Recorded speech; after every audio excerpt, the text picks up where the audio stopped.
afternoon, Rotarians. We got with us today a very special guest, not only because she is my niece, but also because she is involved in her school and her community, and a very, very smart individual, and I'm proud to be able to have her here today to present to you a speech. I wanted to give you a little background for the members that aren't aware of the speech contest. But basically, it started several years back, and it started as a Rotary Against Drugs speech contest. And that went on that way for several years, and then they decided, well, maybe about 4 years ago or so, to switch up the topic and change it to the four-way speech contest. You guys, we say it every week at our meeting, the four-way test. And I think it's a good topic to have a speech on. And so we want to continue that. As Wayne said a little earlier, COVID has made things very difficult the last 2 years. Last year we did not even have a speech contest in our club. They did hold a district level competition, but we did not have one here locally. It was just really hard to get into the schools. And the same happened this year. I have to thank Mary Jane for being my right-hand lady through youth services and helping me out whenever I need help. And she went out and tried to contact the schools and that sort of thing. But every time that she would try to contact, just to even get somebody to return an email is a struggle. And it's nothing against the schools or anything like that. They just have their hands full right now with dealing with COVID and the things that they're having to deal with. So hopefully COVID will soon decline and 2023 will be a little bit better and we'll have a full speech contest. But Madison Flynt came forward, and I reached out to her just a couple weeks ago, and I said,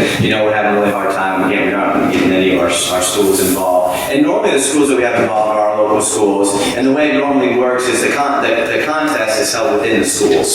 So each individual school has their own competition, and then we have the winners come to the club meeting, and then we usually have a few judges that will judge those speeches, and then the winner of that contest here will then represent us at districts. Well, we didn't have anybody this year, and so I reached out to Maddie a couple weeks ago. It was just a couple weeks ago, and I said, Maddie, you're the perfect candidate for this. I need you to help us out. And she goes, she didn't even, she's like, whatever, yeah, I'm there for you, I'll help you out. So, let me tell you a little bit about Madison Flynt. She is currently a senior at Ledford High School. She is on the varsity basketball team and was on the varsity golf team as well. She's an officer in Health Occupation Students of America. She's a representative for Student Government Association. She's a member of the Unified Champions. She's in charge of the morning and afternoon announcements at school and also in charge of the flag team. So she's responsible for putting up the flags in the morning and taking them down in the evening.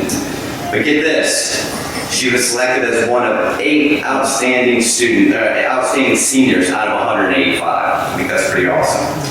She was nominated by the Ledford staff for the Presidential Scholar Award. But I'll tell you, you heard me say that she was on the golf team, varsity golf team. She's pretty good at golf. Whenever her dad or we're involved in local, so we go out and play good golf tournaments, we always make sure we get Maddie to come play with us because we know she's going to help us out a lot. But she in golf at Ledford, she made this year she made all conference, was the Davidson County champion, made all county, and qualified for regionals and states. And she finished in the top 15 in the state this year. But what's really, really, really cool is out of all the great golfers that have gone through Ledford High School, she's been recognized. She's got a plaque. Is it a plaque or a trophy that's in the... I haven't got it yet. You haven't got it yet? She hasn't got it. But she's going to get a plaque. She is the only golfer in Ledford school history that in tournament play has had a hole-in-one. That's pretty cool. I mean, a lot of golfers go their whole life and never have a hole-in-one. So she's got a hole-in-one. So that's pretty awesome. So without further ado, I'll introduce you to Madison Flynt.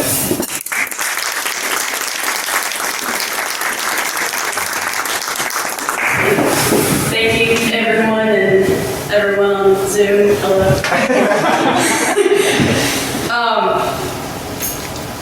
Thanks. All right. In today's world, life seems to be a popularity contest. Most high school kids are not looking to do what is right at the moment.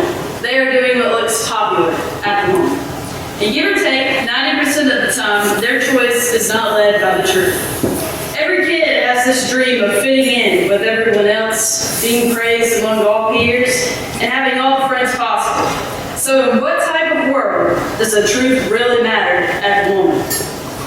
If you're only acting to impress other people or make them think you are who you are aspiring to be because it's cool, well, I guess the truth doesn't matter at the moment, then does it? Well, that's just a mystery question. So let's break this down to a fundamental standpoint. What about dividing this idea of an ideal world into two separate worlds? On one planet, you have a highly praised student athlete, and on another, you have an average student. What if I told you that you had to choose which planet to stand by and represent?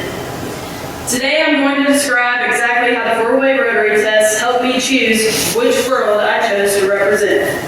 For starters, it's game day in World 1. The tensions are high, you're counting down the time until tip-off, and could honestly care less about school.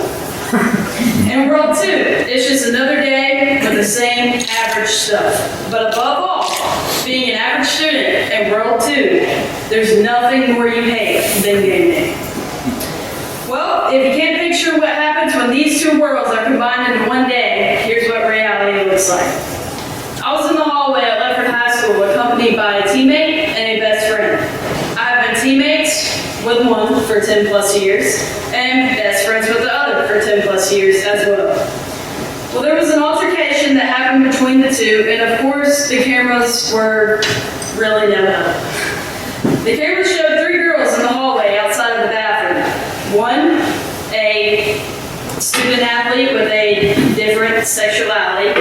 Two, an average student. And three, a witness. As a witness, I knew what I saw and what was true. I knew what my teammate did to my best friend and how upset it made her. The hard part is, I'm the only one who saw it, clear as day. Telling the truth of what happened could affect my team very badly because if I told the truth, we wouldn't have our starting point guard for that game. If I didn't tell the truth, I would be jeopardizing a 10-year friendship. So which one matters more, a teammate or a best friend? Neither. What matters is yourself. I had to think of what my future would look like after I chose a side of the story to tell. Alright, fair enough. I'd either look like a teammate who cost us our season, but I'd also be seen as a very honest and truthful person. Or I'd look like a stuck-up entitled athlete who believes winning a game matters more than telling the truth. So what do you choose? Well, let's look at the four-way rotary test. First, is my side of the story the truth? Second, is it fair to all concerned? Third, will it build goodwill and better friendships? And lastly, will it be beneficial to all concerned? The truth is that you always know the right thing to do. The hard part is doing it.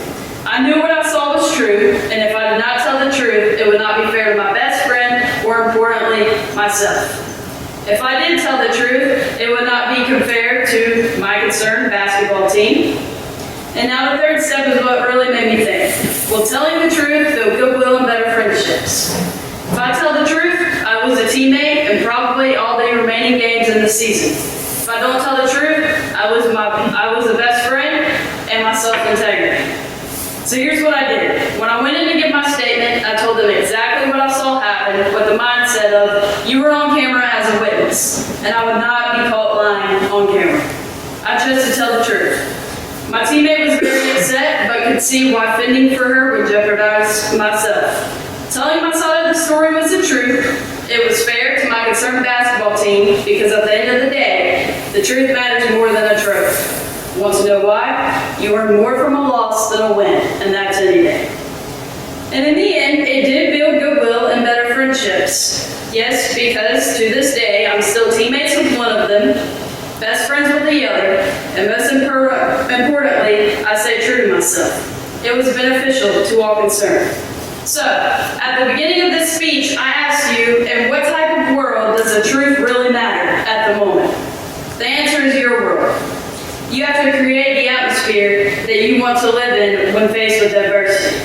Sometimes the right thing to do is not always the most popular thing to do. But with integrity, you have nothing to fear since you have nothing to hide. Thank you.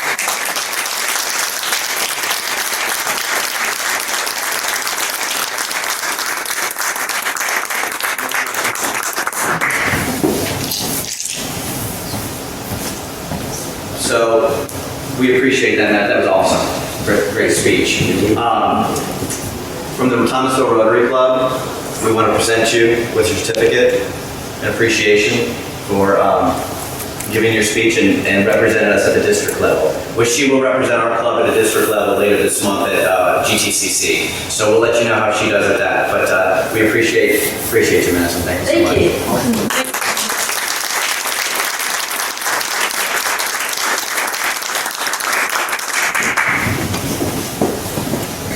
It's always, it's not just great that we have, the speech contest, but I think you guys will agree over the years we've heard a lot of these speeches, and it gives these students an opportunity to dig deep based on some ideals that Rotary holds very true. And Madison, I don't think anybody could do a better job with that speech than you did. So thank you very much for that.